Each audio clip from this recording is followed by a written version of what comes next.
E aí, pessoal? Tudo tranquilo?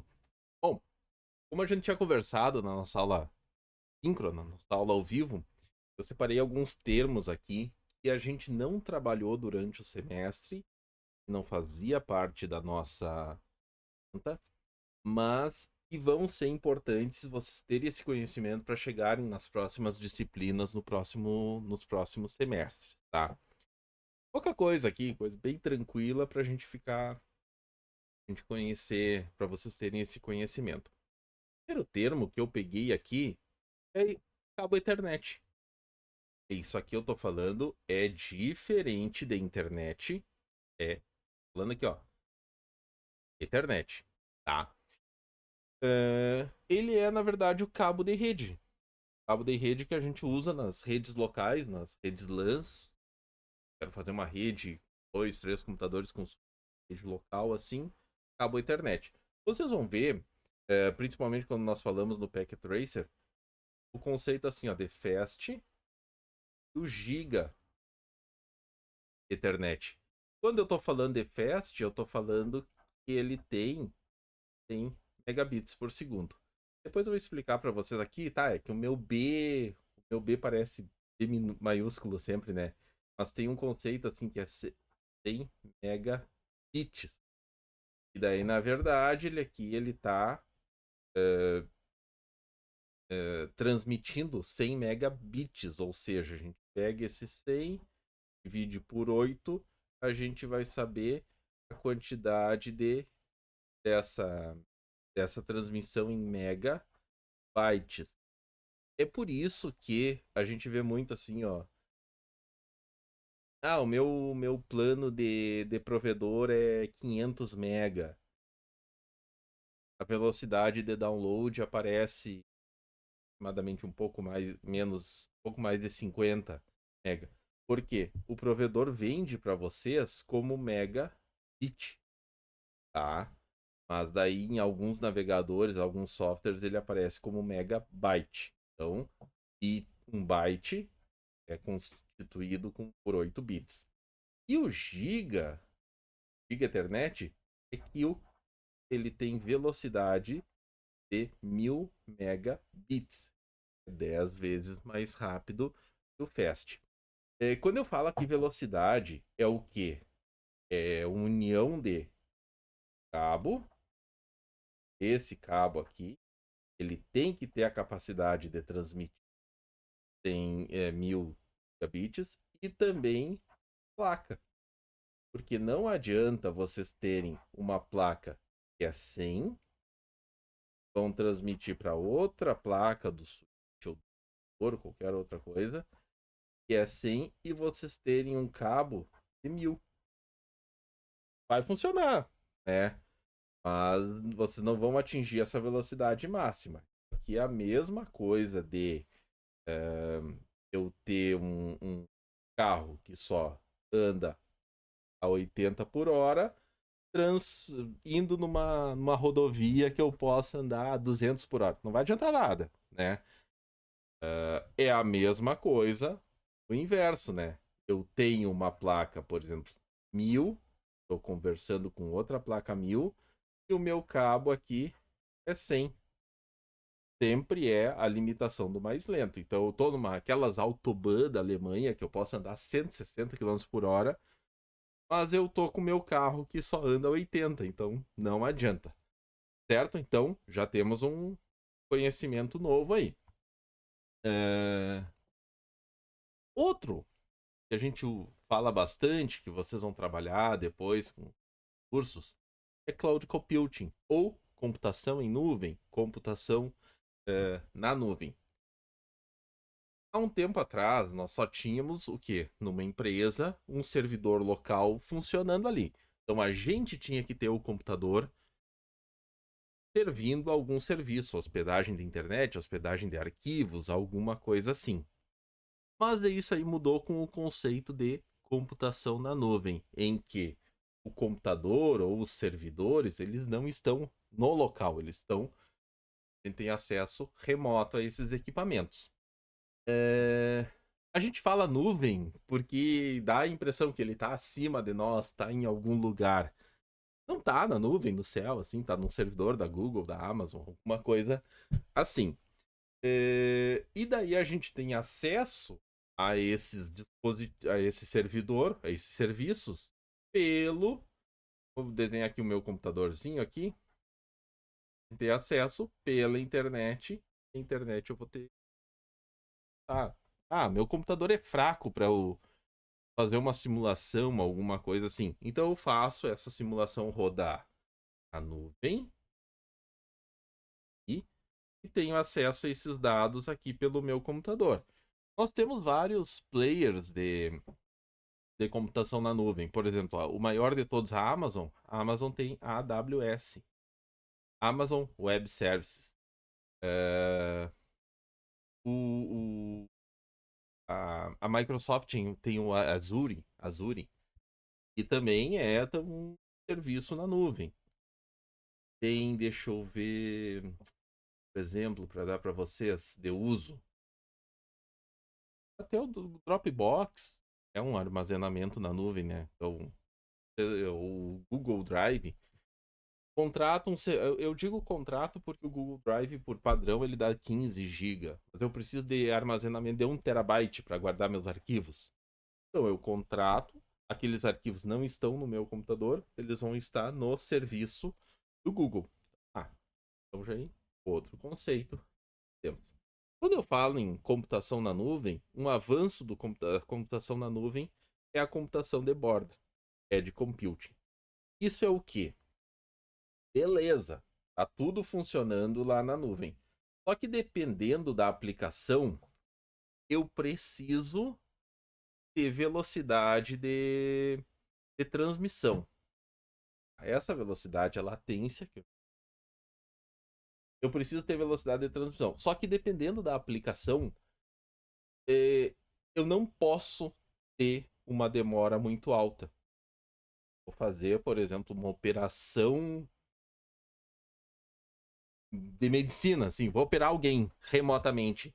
Então, eu não posso, no meu computador, simulador, alguma coisa assim, mandar o bisturi cortar e daí dar 10 segundos e aonde tá aquele bisturi com aquele robô demorar os 10 segundos. Isso tudo é simulação. Tô dando exemplos para vocês desenharem. Isso aí. Com isso surgiu o conceito de computação de borda, que é o que? Nós estamos aqui, ó.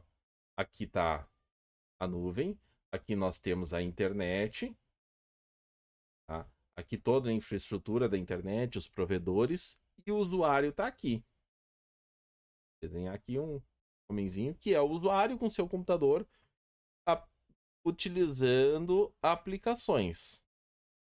Eu dei um exemplo disso aqui, ó. Aplicações móveis porque foi da minha dissertação do mestrado, que foi em cima da computação de borda. Mas aqui, qualquer aplicação. Ocorre que, dependendo da aplicação, eu gerar esses dados, mandar para o provedor mandar lá para o Google ou para Amazon, alguma coisa, eu posso ter demora, eu posso ter latência. Com essa latência, o que pode ser? Eu posso perder o serviço, eu preciso de algo instantâneo. Falei na aula para vocês por exemplo, assim, detecção de vibração, né? Imagina detectar a vibração do solo para um terremoto. Imagina se dá alguma demora nisso aí. Essa informação tem que chegar lá na borda, lá na nuvem, ser processada e depois emitir algo para o usuário. Não, daí eu não posso perder tempo. Porque quando é uma situação de evacuação numa cidade, alguma coisa assim, cada minuto conta. Daí que vem a computação de borda. Ao invés de mandar as informações instantaneamente para a nuvem, elas são processadas na borda. Claro que daí tem que ser um processamento, um pré-processamento, talvez, e faz com que a gente não sofra com essa latência, essa demora de tráfego. Falando em latência, é na verdade a demora que A gente fala, porque tudo em redes e computadores, a informação ela é quebrada em pacotes, né? Esses pacotes são... É o tempo de esse pacote a gente solicitar e ele chegar. Por exemplo, aqui, ó. Eu fiz um ping, que vocês já estão acostumados, pro UOL. Aqui, eu posso ver, ó, cloudfront.net é o quê? Quer dizer que o UOL ele está armazenado não no servidor do UOL, ele está armazenado no serviço da Amazon. CloudFront é da Amazon. Aqui é o IPv6 do UOL. Tá? Aqui é a resposta. Ó. A primeira resposta teve 31 milésimos de segundo. Então foi o tempo de eu mandar aquele oi e voltar aquele oi teve 31 milésimos de segundo. Então a latência dessa informação aqui foi 31 milésimos de segundo. Aqui a outra, o segundo, foi 30 milésimos de segundo. O terceiro, 31. E o quarto, 29 milésimos de segundo. Então, quando eu estou falando de latência, é o tempo que essa informação demora para chegar até mim. A gente geralmente vê isso aí. Tem alguns jogos, por exemplo, o meu ping está tanto. Quer dizer o quê? Uma latência. Para jogos maior que 100 milésimos de segundo, já começa a dar um problema. Jogando um Call of Duty ou alguma coisa assim, Counter-Strike, é o tempo de eu dar o tiro e 100 milésimos de segundo depois tem a resposta disso aí. Isso é a latência. Então, tem alguns autores que falam ping tá alto. Quando o ping tá alto, na verdade, a latência tá alta. Outro conceito também associado à latência é o jitter. O jitter é assim, ó. A latência é um só. Uma medição de uma situação. Por exemplo, a latência desse primeiro ping é 31. O jitter é quando a gente faz vários testes ou várias comunicações, é a diferença de latência de uma para outra. Por exemplo, aqui, ó. Vamos colocar aqui. Foi o 1, 2, 3 e o 4. Tá linda a minha caligrafia hoje. A diferença do 1 para o 2 foi apenas 1 milésimo de segundo. A diferença do 2 para o 3 também foi 1 milésimo de segundo. A diferença do 3 para o 4 foram 2 milésimos de segundo. Tá? Então a diferença deu 1, 2, 3. Qual é o jitter dessa transferência, desse tráfego dessa aqui? A gente vai pegar, somar todos e dividir. Então, aqui 1 mais 1 mais 2 vai dar 4 milésimos de segundo dividido por 3, porque nós temos aqui 3 diferenças. 1,333 é o jitter dessa informação. 1,333 milésimos de segundo. Mas como o ping aqui ele não pega a vírgula, né? Ele vai dizer que é 1 milésimo de segundo. Então, o jitter é quando houveram mais transferências ou mais tráfego, mais testes, né? É assim que tem o jitter. O próximo conceito, Wi-Fi 6 ou 6E. Vamos lá, tem uma aulinha de Wi-Fi. Seguidinha vocês vão ver a aula de Wi-Fi de vocês. Tudo falando de Wi-Fi são frequências. Nós temos duas principais frequências hoje em dia. A 2.4 e a 5 GHz. Frequência é o que? É como aquela onda ela se propaga no ar. E quando eu estou falando em gigahertz, é a frequência que aquela onda se propaga por segundo. Então, quando eu estou falando em giga, falando em bilhões. Essa frequência aqui, ela se propaga a 2,4 bilhões de vezes por segundo. Ou seja, transformando isso aí em outra medida, cada frequência que ocorre, cada ação que ocorre por segundo é 1 Hz. Então ela tem 2,4 GHz. Nós temos a outra aqui que se vibra, né? Entre aspas, vibra 5 bilhões de vezes por segundo, então ela trabalha a 5 GHz. Principal diferença entre uma e outra é o quê? É que... Ah, eu limpo aqui. A principal diferença de uma e outra é o quê? Frequência. Vou fazer um esqueminha aqui para vocês. Frequência maior, tá? A gente perde em alcance, menos alcance, porém maior velocidade. Infelizmente a gente não pode ter o melhor de dois mundos, né? E frequência menor, o que que a gente ganha? A gente ganha, temos maior alcance, porém menor velocidade. E aqui esse exemplo que nós temos, ó. Aqui, dois roteadores, um trabalhando a 2.4 GHz e outro trabalhando a 5 GHz. Vocês vão ver que nesse desenho aqui, o 2.4 ele é mais suscetível a interferências. Aqui tem um telefone dando interferência no... porque os telefones trabalham nessa frequência. Porém, ele vai mais longe, o sinal. E aqui tem menos informação, porque aqui, ó, frequência menor, 2.4, menos velocidade, menos informação, mas maior alcance. E aqui na frequência de 5 GHz, ela não tem a interferência ali do telefone, estão vendo? Porém, ela não chega tão longe, mas tem muito mais informação. Atualmente, os roteadores eles trabalham nessas duas frequências e a gente pode escolher qual, ou aparece ali, por exemplo, coisa que vários provedores colocam, por exemplo, coloco assim, ó, Daniel 2.4 e Daniel 5G. Para a gente poder escolher, porque dependendo, se o roteador está aqui pertinho, eu quero ver, por exemplo, Netflix, então nessa televisão aqui, eu me conecto na 5G ou nas 5 GHz. Aqui, por exemplo, eu tenho longe lá um bico de luz, por exemplo, aqui. Eu não preciso de velocidade, mas eu preciso de alcance, então eu pego, configuro ele para conectar no 2.4. Tá, beleza. 2.4 e 5 até hoje, tri popular, só que tem um cara chegando agora para unir o melhor dos dois mundos, que é o quê?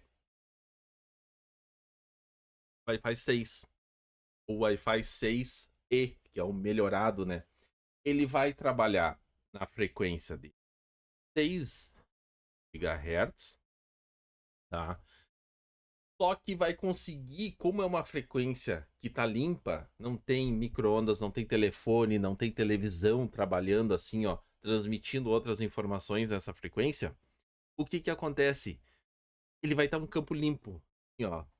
Sabe aquela estrada assim, vazia, sem ninguém, que a gente pode correr um pouquinho mais? É isso aqui, ó. Então o Wi-Fi 6, nós já temos alguns roteadores que estão preço de um rim sendo vendidos, só que não são todos os computadores que têm a placa que podem trabalhar com essa frequência. Então, o Wi-Fi 6 é a evolução dessas duas frequências aqui.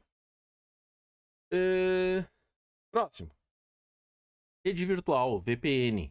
Agora a gente vê muitos podcasters, muitos vídeos no YouTube fazendo propaganda de algumas VPNs. Só que eu preciso explicar para vocês o que é a VPN. Digamos que aqui, ó, vocês estão conectados na internet, tá?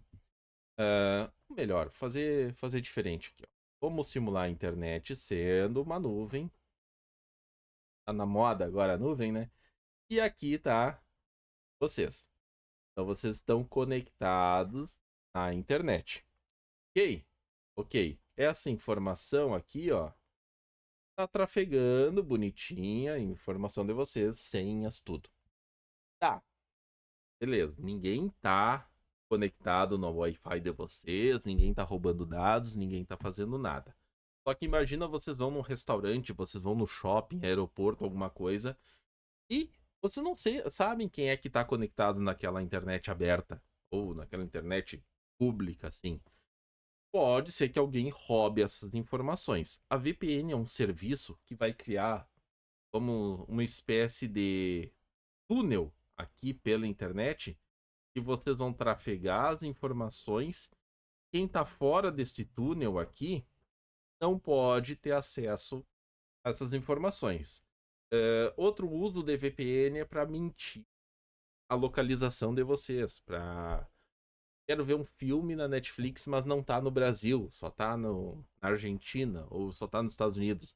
Pelo programa, é um software, a VPN, eu coloco lá que eu tô na Argentina, ele vai mascarar o IP de vocês, vai dizer que tá na Argentina e ele vai funcionar. Tá? Isso então é a ideia inicial da VPN. Rede mesh, aí geralmente nós temos assim, isso aqui já é o top dos roteadores que nós temos assim para os mortais, assim, algo que não é extremamente caro, que funciona tri bem. Eu dei o exemplo ali de Daniel 2.4, isso é padrão aqui dos pelo menos dos provedores da região aqui. Daniel 5. Beleza. Pode ser que, dependendo do meu roteador é mais velho, eu instale ele no local, tá? Ele não tenha abrangência para toda a casa e eu tenho que colocar um repetidor. O que que acontece? Quando eu coloco um repetidor, ele vai o mesmo nome da rede. Daí vai chegar um momento que vai aparecer duas vezes Daniel 2.4, duas vezes Daniel 5 GHz. E daí, então, isso pode causar alguma confusão. Fora que, por esse exemplo, dois repetidores, outro repetidor ele não vai dar abrangência em toda a casa. Com isso, surgiu o conceito de rede mesh. E nós temos daí um roteador principal, tá? E o outro roteador, ele vai fazer o que? Ele simula como se fosse uma antena, uma outra antena, só que os dois trabalhando ao mesmo tempo. Se eu tô aqui, ó, na rede normal, eu tô pegando o sinal desse roteador. Eu ando mais para cá, tô pegando o sinal desse roteador. Eu chego aqui, ó, ele vai desconectar desse roteador e vai conectar nesse repetidor. Então, se eu tô com o celular, vai ter um ponto que a minha rede vai cair e vai se conectar no outro, dependendo do tamanho da casa. Com a rede mesh, eu tô conectado com os dois ao mesmo tempo. Se eu tô aqui, ó, eu tô pegando mais sinal desse aqui e talvez até um pouco do sinal desse aqui. Eles conseguem trabalhar juntos. E agora vocês me perguntam, mas Daniel aparece duas redes? Por exemplo, vai aparecer Daniel 2.4, Daniel 5? Não. Ele propriamente vai gerenciar o dispositivo que está conectado. Por exemplo, eu tô aqui, ó. Eu tô na televisão. Eu vai ter uma rede só, rede Daniel. Ele vai. A televisão, ele vai pedir. Vai precisar de muita velocidade para eu conectar na Netflix, por exemplo. Então, se a televisão for compatível com 5.0, ele vai estabelecer uma conexão 5.0. Só que eu tô aqui longe, ó. O meu computador. Ele não tá tão perto desse aqui, tá longe. Então, automaticamente, ele vai estabelecer uma conexão 2.4. A gente vê isso acontecendo? Não. É tudo interno, tá? Os roteadores mesmo fazem esse gerenciamento. E é legal porque tem uns. Hoje em dia já tá baratinho. A gente. Perto do que era antes. Eu compro, por exemplo, 3 roteadores TP-Link. Tá meio longe lá, eu não consigo explicar pra vocês. 3, coloco na área principal da casa. Espalho os outros 2 pela casa, assim. E tem uma abrangência total ali na cobertura da internet da Wi-Fi da minha casa. Próximo. Criptografia de dados é a técnica, né, para proteger aquela informação para ela ser transmitida pela internet. Vocês vão ter uma disciplina que aborda essa parte de segurança de dados. Principalmente assim, é um algoritmo que pega a informação, esconde aquela informação e daí o destino vai desesconder, decifrar aquela informação para poder ler aquele conteúdo. Isso tem várias técnicas, assim, mas hoje em dia estão tudo. A gente não precisa. A gente só precisa saber o que é, não precisa fazer nada, assim, porque já está tudo encapsulado dentro dos protocolos, né? Geralmente, quando tem o S, que tem uma segurança e criptografia. Por exemplo, nós temos o protocolo HTTP, protocolo de navegação na internet. Só que esse aqui não é seguro. Tanto é que depois surgiu HTTPS. O S aqui é uma de seguro. Temos o protocolo FTP. Ele tem uma falha de segurança. Então, por isso foi desenvolvido o SFTP. O S quer dizer seguro. Tá? Essa é a criptografia de dados. Aqui eu teria que ter colocado até um pouco depois do Wi-Fi, que é QoS, qualidade de serviço. Vamos pegar aquele exemplo. Nós temos uma casa e tem 3 pessoas com 3 usos diferentes. O que é? Tem um carinha vendo Netflix no quarto. Em outro quarto tem uma pessoa só navegando na internet. Em outro quarto tá uma pessoa jogando no Xbox, por exemplo. Vai ter momentos que, para quem está baixando um arquivo, ele ocupe muito internet. E daí, essa internet vai diminuir para quem está usando o Netflix. E vai diminuir também para quem está jogando. Só que pensem assim, ó. Digamos que daí, ao invés dessa pessoa estar jogando, tá fazendo uma ligação pelo WhatsApp, alguma coisa assim. O que é o mais importante? Ter picos de consumo para quem está navegando na internet ou ou para quem tá numa ligação VoIP, ou para quem tá assistindo um vídeo e coisa. Tem que ter um gerenciamento. O que é esse gerenciamento? É a qualidade de serviço. É uma função que a gente habilita no roteador que faz com que ele vai ver qual é aquele tráfego e vai gerenciar para ter uma conexão estável. Por exemplo, aqui, ó, a pessoa que tá só navegando na internet, ela tem uma conexão um pouquinho mais, uma velocidade um pouquinho inferior. Isso é tudo no roteador interno na casa de vocês. Para quê? Só para navegar e coisa, não precisa tanta velocidade, assim, não tem picos, assim. Vai baixar um arquivo? Então vai baixar numa velocidade estável. E daí, para quem tá jogando ou para quem tá em reunião pelo Meet, pelo WhatsApp, alguma coisa assim, ele, ele libera uma banda um pouquinho maior. E assim, para quem tá no Netflix, quanto maior a conexão, maior velocidade, melhor a qualidade do vídeo, ele libera também uma conexão maior para quem está assistindo o Netflix. Então, isso aí é a qualidade de serviço, também conhecido como QoS. Se vocês forem ver vídeos ou livros americanos, eles falam muito da questão de justiça, né? Também não é bem qualidade de serviço, só que aqui seria injusto dividir essa banda aqui entre 3, porque esse cara aqui não precisa de tanta velocidade. Ao contrário de quem tá no Netflix ou quem tá jogando ou quem tá na reunião. Mas o principal é qualidade de serviço. Daí eu falei no, no ali na Wi-Fi sobre conexões, né? Isso aqui dá uma confusão com o usuário, coisa mais linda. Por exemplo, provedor, eu tenho um roteador meio antigo, o provedor colocou Daniel 2.4 e também no mesmo roteador Daniel 5G. Beleza? Tem aí 2.4 GHz e 5 GHz. Para nós que somos iniciados, a gente já sabe, né? Só que isso aí dá uma confusão. Por quê? Ah, na minha cidade não tem 5G, mas no meu provedor, e no interior do Rio Grande do Sul, tem 5G. Porque eu tenho lá Daniel 5G. Não, calma. Isso aí dá uma confusão. Quando eu tô falando 5G de Wi-Fi, expliquei para vocês 5 GHz. 5G de telefone é a 5ª geração. Então nós tínhamos os tijorola, né? Então, os primeiros celulares lá, primeira geração. Depois começou a melhorar a vida, teve a 2G, 3G já com internetzinha, 4G que a gente tem, e alguns centros mais avançados temos 5G. É isso aqui. Então não confundam 5G da Wi-Fi, que está por acabar com as redes mesh, né? E o 5G do celular, tá? Próximo. SDN. Anda de mãos dadas ali com Cloud Computing, Edge Computing. O que nós temos hoje?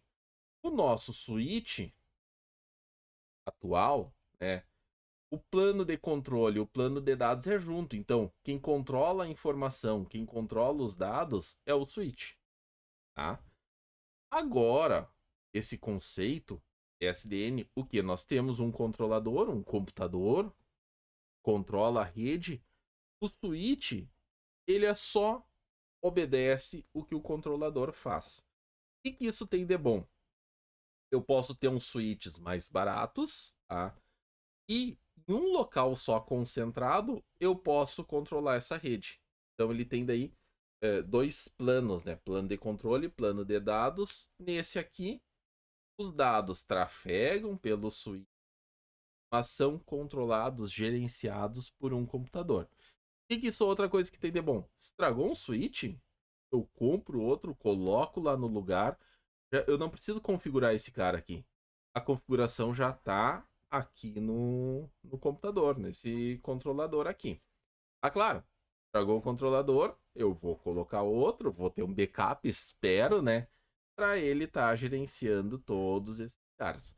Tudo isso aqui que eu tô dando, pessoal, são resumos, tá? Tem disciplinas que é um semestre só trabalhando com SDN. Então tem muita coisa assim que a gente. Assim como tem disciplinas, um semestre todo falando de Edge Computing, um semestre todo falando de computação na nuvem. Isso aqui é resumo, para vocês não chegarem nos próximos semestres sem ter esses conceitos, tá? IoT, pincelei na nossa aula de terça, né? Então, internet das coisas. Hoje